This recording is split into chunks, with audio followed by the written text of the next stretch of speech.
Hi hello friends, എല്ലാ കൂട്ടുകാർക്കും ചെമ്പനീർപ്പൂവിന്റെ പുതിയ റിവ്യൂയിലേക്ക് സ്വാഗതം. അങ്ങനെ വർഷ ഇത്രയും ദിവസം മറച്ചു വെച്ചിരുന്ന ആ വലിയൊരു സത്യം പുറത്തു കൊണ്ടുവന്നിരിക്കുകയാണ് രേവതി പൂ കൊടുക്കാൻ പോയ ആ വീട്ടിലെ ഡോക്ടർ തന്നെയാണ് വർഷയെ പരിശോധിച്ചതും വർഷ പ്രഗ്നന്റ് ആണെന്ന് സ്ഥിരീകരിച്ചതും.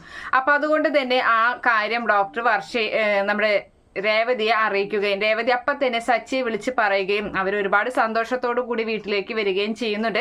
ശ്രീകാന്തും അറിഞ്ഞുകൊണ്ടാണ് ഇതൊക്കെ മറച്ചു വെച്ചതെന്നാണ് ആദ്യം അവർ കരുതിയത്. പക്ഷേ അത് അവൻ അറിയില്ല എന്ന് പിന്നീട് മനസ്സിലാവുകയും എല്ലാവരും അവനെ കെട്ടിപ്പിടിച്ച് ആ സന്തോഷം പ്രകടമാക്കുകയും ഒക്കെ ചെയ്യുന്നുണ്ട്. അതിനുശേഷമാണ് വർഷയ്ക്കാണെങ്കിൽ എങ്ങനെയെങ്കിലും തൻ്റെ വയറ്റുള്ള കുഞ്ഞിനെ അബോർഷൻ ചെയ്യണം, ആ കുഞ്ഞ് ജീവിച്ചിരിക്കാൻ പാടില്ല, തനിക്ക് പ്രസവിക്കാൻ വേദന എടുക്കും, അതുകൊണ്ട് ചിലപ്പോൾ മരണവേദന തന്നെയായിരിക്കും, അങ്ങനെയുള്ള പേടിയിലൊക്കെ ആ കുഞ്ഞിനെ ഇല്ലാതാക്കാൻ തന്നെയാണ് ശ്രമിക്കുന്നത്.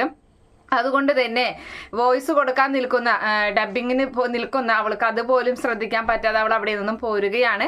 അങ്ങനെ വീട്ടിലെത്തുന്ന അവൾക്ക് എല്ലാവരും വലിയൊരു സർപ്രൈസ് തന്നെയാണ് ഒരുക്കുന്നത്. അവര് പൂവൊക്കെ അലങ്കരിച്ച് അവൾക്ക് ഒരു സർപ്രൈസ് കൊടുക്കുകയാണ്. അപ്പൊ വലിയ സന്തോഷമില്ലാതെ നിൽക്കുക തന്നെയാണ് ശ്രുതി ചെയ്യുന്നത്. ബാക്കി എല്ലാവരും നല്ല ഹാപ്പി ആയിട്ട് അങ്ങനെ നിൽക്കുന്നുണ്ട്.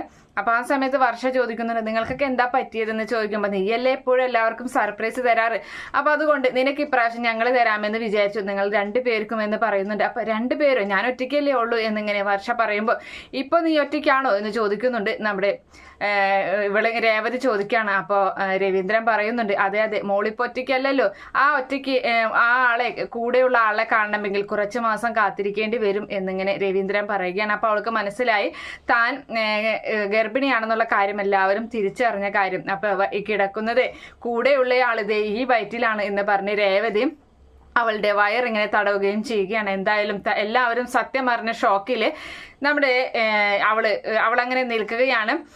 അപ്പോൾ ശ്രീകാന്തിനാണെങ്കിൽ ഒരുപാട് സന്തോഷത്തോടു കൂടി അങ്ങനെ നിൽക്കുകയും ചെയ്യുന്ന ഭാഗമൊക്കെയാണ് എന്തായാലും നാളത്തെ പ്രൊമോ ആയിട്ട് കാണിച്ചിട്ടുള്ളത്. ഈ റിവ്യൂ ഇഷ്ടപ്പെടുകയാണെങ്കിൽ ഈ ചാനൽ ഒന്ന് സബ്സ്ക്രൈബ് ചെയ്ത് സപ്പോർട്ട് ചെയ്യണേ. Okay friends, bye, thank U.